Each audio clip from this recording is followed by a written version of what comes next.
आज के वीडियो में हम सीखेंगे कि एंकर्ड वीवेब क्या होता है और हम कैसे इसको यूज कर सकते हैं सपोर्ट एंड रेजिस्टेंस लेवल निकालने के लिए।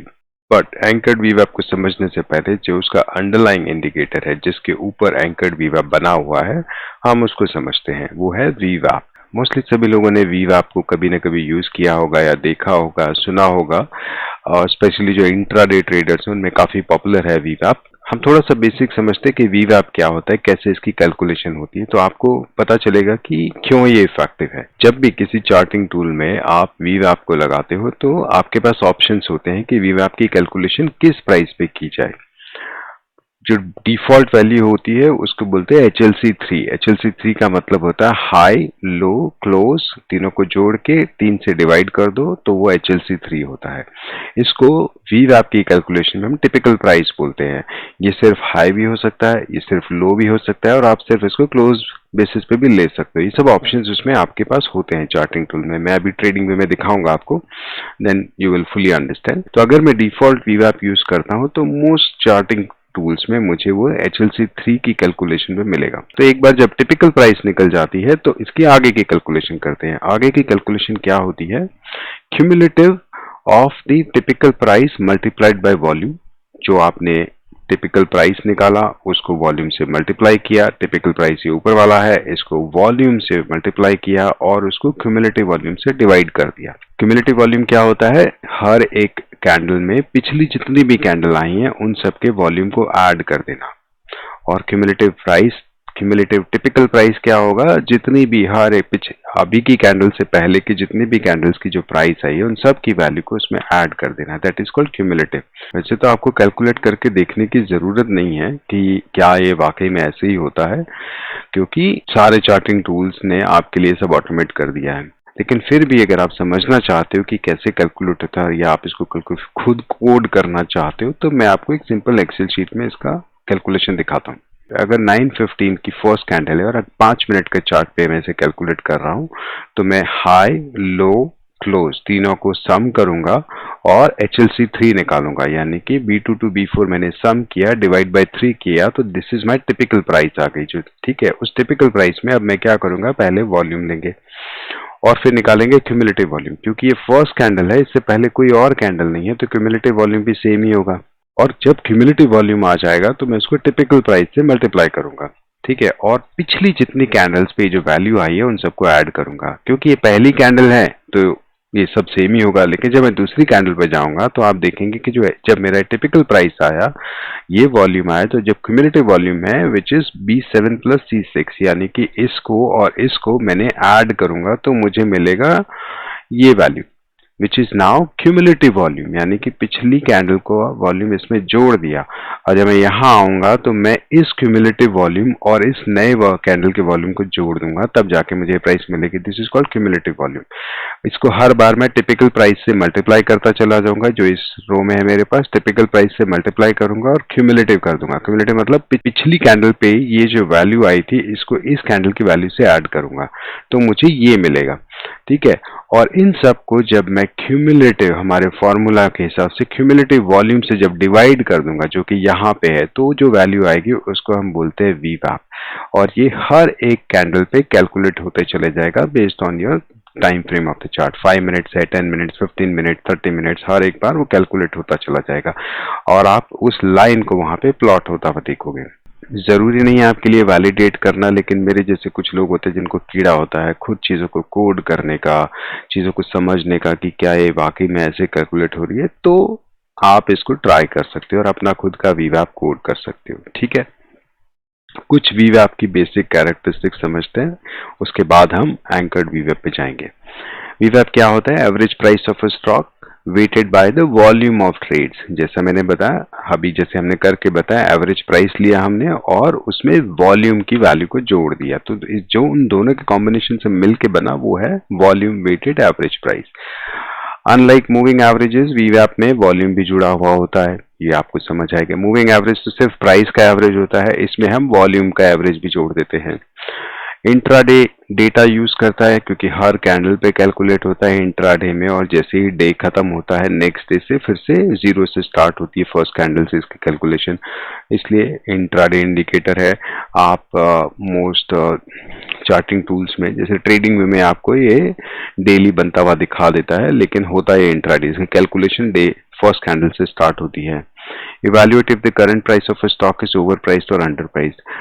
जनरली एक धारणा है कि जब प्राइस वीवैप के ऊपर होता है तो हम इसे ओवर प्राइस्ड बोलते हैं, और जब वीवैप के नीचे होता है तो इसको अंडर प्राइस बोलते हैं। तो वॉल्यूम वेटेड एवरेज प्राइस जो है वो एक फेयर वैल्यू की तरह ट्रीट की जाती है। जो बड़े बड़े इंस्टीट्यूशंस होते हैं, एफआईआईज, डीआईआईज, जब उनको अपने किसी क्लाइंट के लिए बल्क में ह्यूज क्वांटिटी में स्टॉक बाय करना है, या उनको जब बाय करना है तो वो क्या करते हैं, generally they prefer to buy the stock when it is below वीवैप, और वो जब सेल करते हैं तो they try to sell it when it is trading above वीवैप। तो इस तरह से क्या होता है कि वो जब बाय करते हैं तो फेयर वैल्यू के नीचे बाय करते हैं, और जब सेल करते हैं तो फेयर वैल्यू के ऊपर सेल करते हैं। ऐसा मैंने पढ़ा सुना है। जो बड़े इंस्टीट्यूट होते हैं वीवैप को इस तरह से भी यूज करते हैं। Used by institutions to determine the quality of executions in large trades। एक अच्छा इंस्टीट्यूशन वो होता है जो अपने क्लाइंट के लिए फेयर वैल्यू के नीचे स्टॉक बाय करके दे और फेयर वैल्यू के ऊपर सेल करके दे, तो उनकी क्वालिटी ऑफ एग्जीक्यूशन जो ट्रेड्स की है वो वीवैप से आप डिसाइड कर सकते हो। ट्रेडर्स भी इसको यूज करते हैं मार्केट के डायरेक्शन को यूज करने के लिए। अगर वीवैप से अगर थोड़ा सा इंक्लाइंड है अपवर्ड्स, जैसे ऊपर की तरफ जा रहा है, तो उसको बोलते हैं मार्केट बुलिश है। जब नीचे की तरह गिर रहा होता है वीवैप, जब डिक्लाइनिंग होता है, तो उसको हम बोलते हैं कि मार्केट में बेरिश मोमेंटम है। और जब वीवैप फ्लैट होता है तो कहते हैं मार्केट साइडवेज है। इस तरह से ट्रेडर्स को यूज करते हैं। बाकी just for your information, it's a lagging indicator. आपने देखा इसकी कैलकुलेशन के हिसाब से ये कुछ भी आपको एडवांस में नहीं बता पाता है। In a strong up trend और डाउन ट्रेंड, ठीक है, प्राइस में continue to rise above the वीवैप और बिलो द वीवैप, रिजल्टिंग इन मिस्ड अपॉर्चुनिटी। जैसा मैंने बताया और जैसा हमने कैलकुलेशन से भी देखा कि ये एक लैगिंग इंडिकेटर होगा।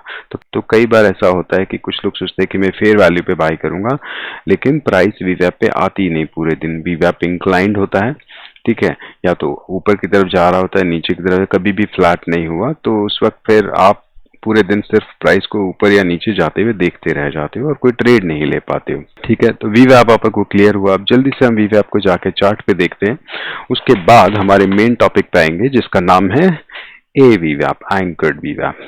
ये हो गया निफ्टी का फ्यूचर का चार्ट। क्योंकि अब हम वीवैप के बारे में समझ रहे हैं जो कि एक इंट्राडे इंडिकेटर है, तो हम इंट्राडे के टाइम फ्रेम पे आ जाते हैं। इंट्राडे ट्रेडर्स का फेवरेट टाइम फ्रेम है 5 minute. Volume weighted average price को लगा लेते हैं। जब आप इसकी वीवैप को लगाएंगे तो ये कुछ इस तरह का दिखेगा। इसमें 2 बैंड्स होते हैं जो कि टिपिकल वैल्यू को अगर आप सिर्फ हाई पे कैलकुलेट करोगे तो ये हायर वाला बैंड बनता है, और टिपिकल वैल्यू को अगर सिर्फ लो पे कैलकुलेट करोगे तो लो वाला बैंड बनता है। डिफॉल्ट क्या होता है, HLC3 होता है, जो बीच वाला हमने जो अभी समझा था कि हाई लो क्लोज को जोड़ के 3 से डिवाइड करके जो वैल्यू आती है उसे बीच वाला बैंड बनता है। हम वीवैप को यहाँ डिटेल में नहीं समझ रहे, हम एंकर्ड वीवैप को समझ रहे हैं, तो हमारा इंटरेस्ट सिर्फ और सिर्फ एंकर्ड वीवैप में है। मैं थोड़ी सी थिकनेस बढ़ा देता हूँ ताकि आपको दिखाई दे। नाउ दिस इज टिपिकल वीवैप जो कि आपको इंट्राडे में बनता है। फर्स्ट कैंडल से बनना स्टार्ट हो जाता है और उसके बाद पूरे दिन जैसा हमने फॉर्मूला देखा तो उसके हिसाब से कैलकुलेट होता है।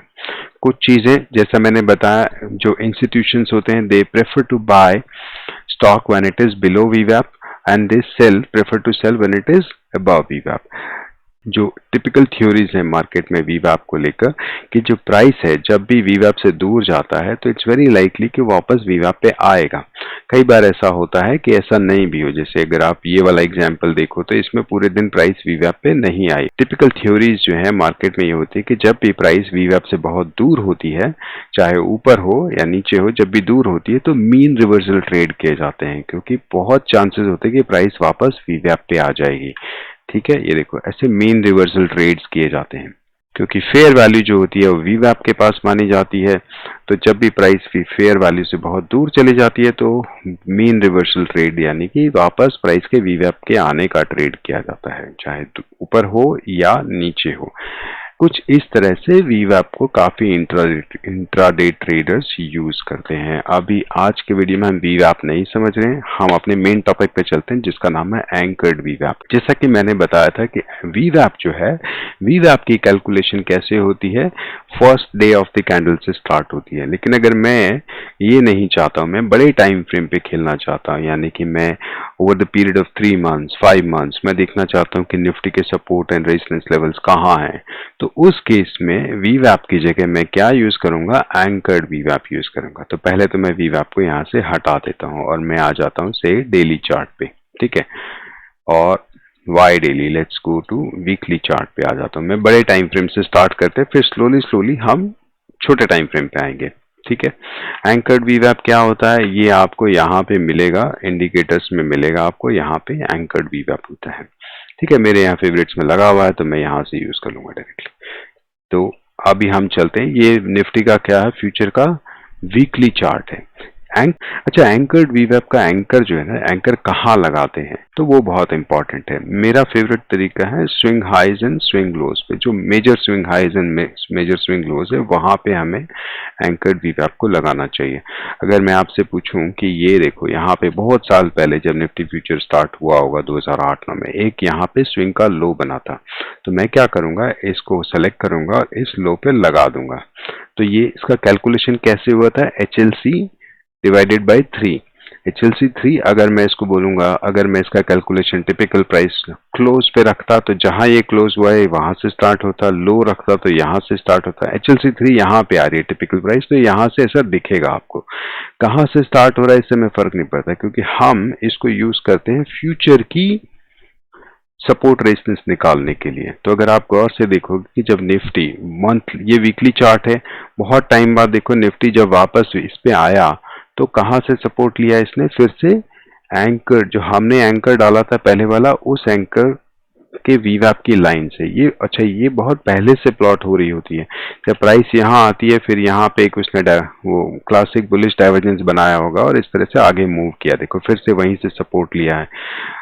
अब एक स्विंग हाई यहाँ बना है, तो मैं एक एंकर्ड वीवैप यहाँ अगर डाल दूं तो मुझे क्या दिखाई देता है, मुझे दिखाई देता है यहाँ पे एक प्राइस का दोनों एंकर्ड वीवैप का यहाँ पे कॉन्फ्लुएंस है, जिससे क्या होता है, ये जो एरिया है बहुत स्ट्रॉन्ग सपोर्ट जोन बन जाता है मेरे लिए वीकली टाइम फ्रेम पे, ठीक है।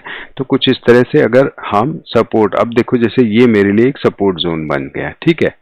तो अब मैं क्या करता हूँ, एक एंकर यहाँ पे डाल देता हूँ। This is also a kind of swing low, जो यहाँ के आसपास का सबसे बड़ा मेजर स्विंग लो है। अगर उसके बाद अगर आप देखोगे तो प्राइस ने फिर से कहाँ से सपोर्ट लिया है, जब भी वो यहाँ फॉल कर रही थी, यहाँ पे हमने एंकर डाला, यहाँ पे फॉल किया, यहाँ पे फॉल किया, और ये एक बहुत बड़ा मेजर फॉल है, ठीक है। 2013 में एक बहुत बड़ा मेजर फॉल आया और वहां पे फिर से प्राइस उसके नीचे नहीं सस्टेन की और उसके ऊपर आ गई।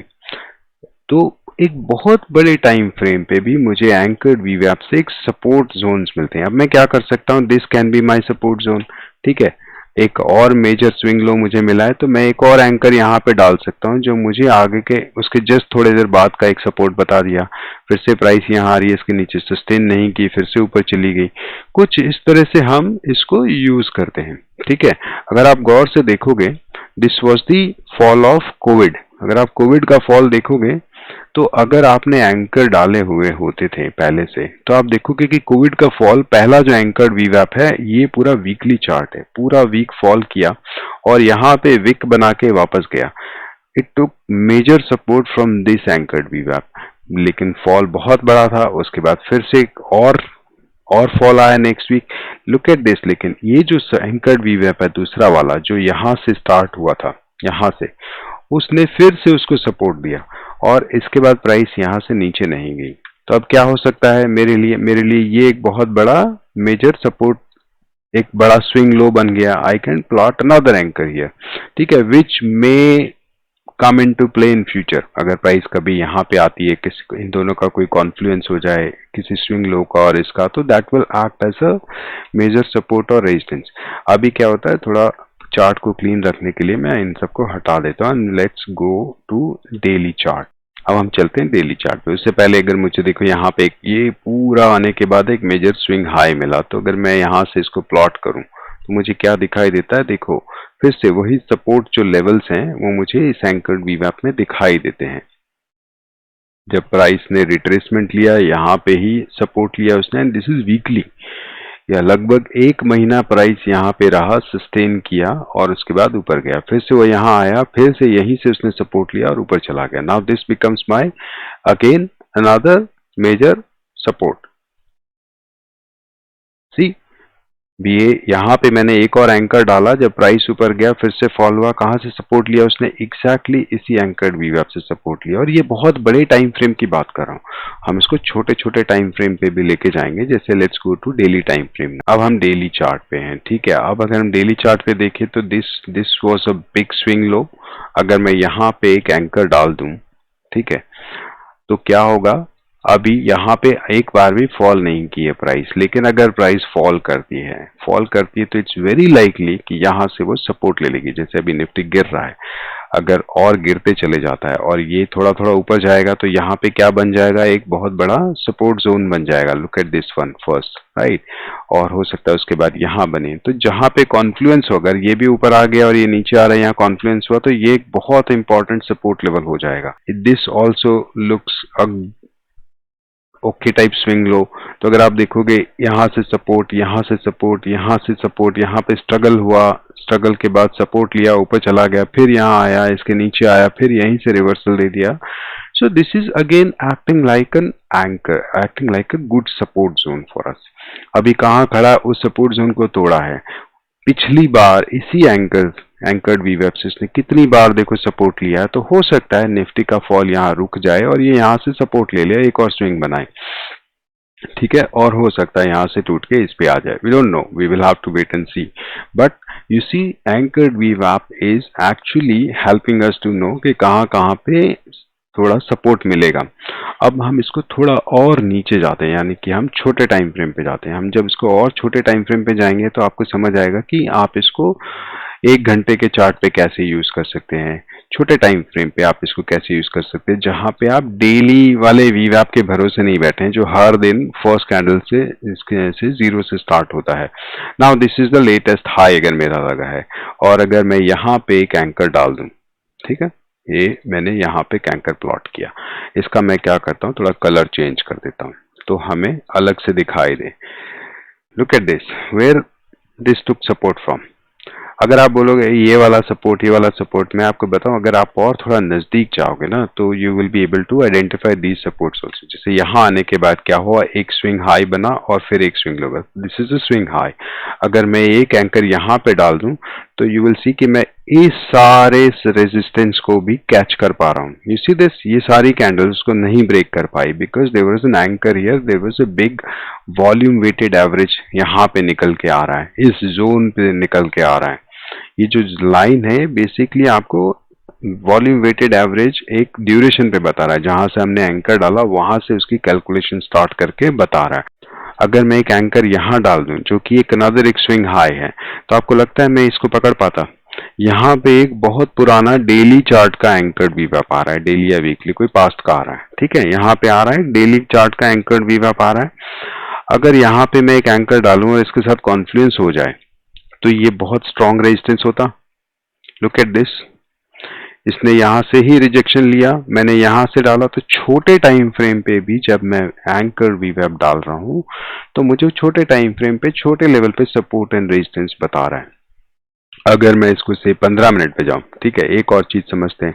देखो यहाँ पे था, सपोज करो ये तो अभी पास्ट है, ये तो अभी हुआ है, मान लो पहले ऐसा होता कि मैं, ये मेरा एक हाई लगा, मैं यहाँ पे एक एंकर डाल देता, तो ये क्या बताता मुझे? लुक एट दिस, ये देखो, ये सपोर्ट जोन्स बता रहा है, ये सपोर्ट जोन था, ये ब्रेक हो गया, ये फिर से वही कॉन्फ्लुएंस हुआ। लुक एट दिस कॉन्फ्लुएंस, गौर से देखो इसको, this is a confluence of multiple anchored वीवैप। तो ये भी एक स्ट्रॉन्ग सपोर्ट जोन बन जाता है, यहां से भी सपोर्ट लिया है।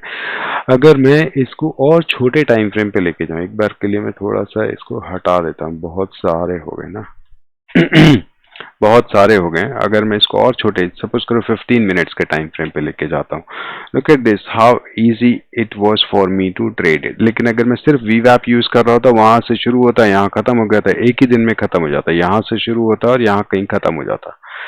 एंकर्ड वीवैप मुझे पास्ट में इस पूरी सीरीज में या वीकली सीरीज या मंथली सीरीज में कहाँ कहाँ पे वॉल्यूम आया है और उसके साथ प्राइस को जोड़ के सपोर्ट एंड रेजिस्टेंस निकाले जा रहे हैं। लुक एट दिस, ये वाला जो कैंडल बना उसके बाद क्या मेरे लिए बहुत डिफिकल्ट है जानना। Sorry, this is a reversal candle है, एक बेरिश कैंडल है मेरे लिए। कहाँ से बेरिशनेस आई है, ये एक वीवैप डाला है, ये वीवैप डाला हुआ है, एंकर्ड वीवैप। इन दोनों से रिजेक्शन लिया, वापस वहां गई, फिर यहीं इस वाली कैंडल से रिजेक्शन लिया, फिर इस कैंडल से रिजेक्शन आ रहा है। So this gives me more confidence कि मैं अपने ट्रेड को होल्ड कर सकता हूँ कई दिन तक। ठीक है, ऑप्शंस में या फ्यूचर्स में मैं एक निफ्टी में ट्रेड को होल्ड कर सकता हूँ। फिर वो नीचे गया, फिर से जब वो आया, देखो कौन सा एंकर आ रहा है, वहीं से उसने रिजेक्शन लेना शुरू किया। यहाँ मुझे एग्जॉशन, ये रैली के बाद यहाँ पे एग्जॉशन शुरू हुआ, इस कैंडल ने मुझे कंफर्म कर दिया, एक बड़ी बेरिश कैंडल आई, उसके बाद वो वहां से फॉल कर गया। फिर से जब वो ऊपर आया, कहाँ पे आके उसने रिजेक्शन लिया, इसी जगह से रिजेक्शन लिया। तो आपने देखा एंकर्ड वीवैप को कैसे हम यूज कर सकते हैं, बड़े टाइम फ्रेम से लेके छोटे टाइम फ्रेम, और छोटे टाइम फ्रेम पे जा सकते हो अगर आपको किक मिलती है 1 मिनट, 3 मिनट, 5 मिनट के टाइम फ्रेम पे। मुझे वो टाइम फ्रेम्स कम पसंद है, बट मैं उम्मीद कर रहा हूँ आपको कॉन्सेप्ट समझ आएगा कि एंकर्ड वीवैप क्या होता है और कैसे वीवैप से ज्यादा इफेक्टिव है। अगर मैं स्विंग ट्रेड्स को भी देख रहा हूँ या लंबे ड्यूरेशन पे सपोर्ट एंड रेजिस्टेंस देखना चाह रहा हूँ, तो एंकर्ड वीवैप को कैसे यूज कर सकते हैं। और जो इंपॉर्टेंट चीज हमने यहाँ पे सीखी वो थी कि एंकर्ड वीवैप को लगाते कहाँ पे है, मतलब कहाँ पे हमारा एंकर लगाना चाहिए। ठीक है, वो हमने समझा कैसे उन स्विंग हाई और लोज को बड़े टाइम फ्रेम, छोटे टाइम फ्रेम पे लगाया जा सकता है। सो आज के लिए इतना ही दोस्तों, थैंक यू वेरी मच।